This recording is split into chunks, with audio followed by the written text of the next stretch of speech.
प्यारी दादी माँ। काफ़ी समय से दादी की तबीयत खराब थी।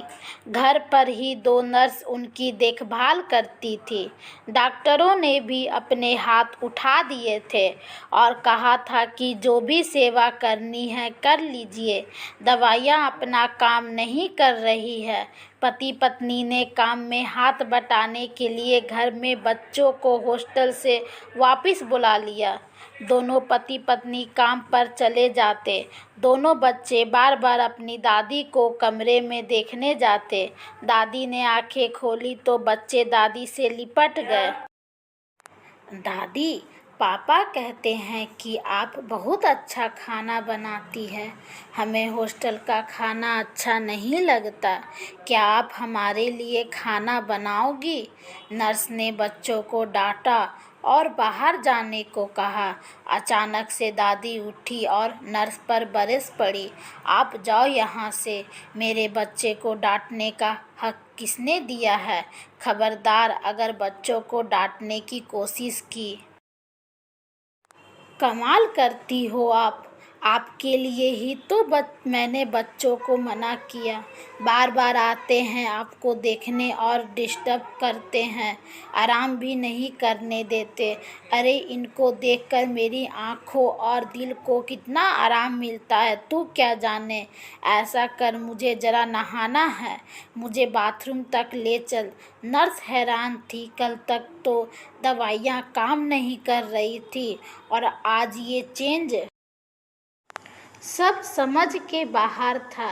जैसे नहाने के बाद दादी ने नर्स को खाना बनाने में मदद को कहा। पहले तो मना किया, फिर कुछ सोचकर वह मदद करने लगी। खाना बनने पर बच्चों को बुलाया और रसोई में ही खाने को कहा। दादी, हम ज़मीन पर बैठकर खाएंगे आपके हाथ से। मम्मी तो टेबल पर खाना देती है और खिलाती भी नहीं कभी। दादी के चेहरे पर खुशी थी। वह बच्चों के पास बैठकर उन्हें खिलाने लगी। बच्चों ने भी दादी के मुंह में निवाले दिए। दादी की आंखों में आंसू बहने लगे। दादी, तुम रो क्यों रही हो? दर्द हो रहा है क्या? मैं आपके पैर दबा दूं? अरे नहीं, ये तो बस तेरे बाप को याद कर आ गए आंसू। वो भी ऐसे ही खाता था मेरे हाथ से, पर अब कामयाबी का भूत ऐसा चढ़ा है कि खाना खाने का भी वक्त नहीं है उसके पास और ना ही माँ से मिलने का टाइम। दादी, तुम ठीक हो जाओ। हम दोनों आपके ही हाथ से खाना खाएंगे। और पढ़ने कौन जाएगा? तेरी माँ रहने देगी क्या तुमको? दादी, अब हम नहीं जाएंगे, यहीं रहकर पढ़ेंगे। दादी ने बच्चों को सीने से लगा लिया। नर्स ने इस इलाज को कभी पढ़ा ही नहीं था जीवन में। अनोखी दवाई थी अपनों का साथ हिल मिल कर रहने की। दादी ने नर्स को कहा, आज के डॉक्टर और नर्स क्या जाने कि भारत के लोग 100 साल तक निरोगी कैसे रहते थे। छोटा सा गांव, सुविधा कोई नहीं, हर घर में गाय, खेत के काम, मसाले कूटना, अनाज दलना, दही बिलोना, मक्खन निकालना।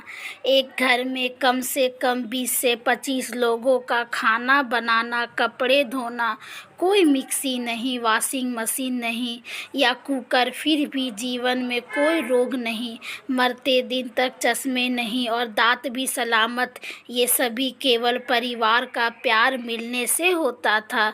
नर्स तो यह सुनकर हैरान रह गई और दादी दूसरे दिन ठीक हो गई।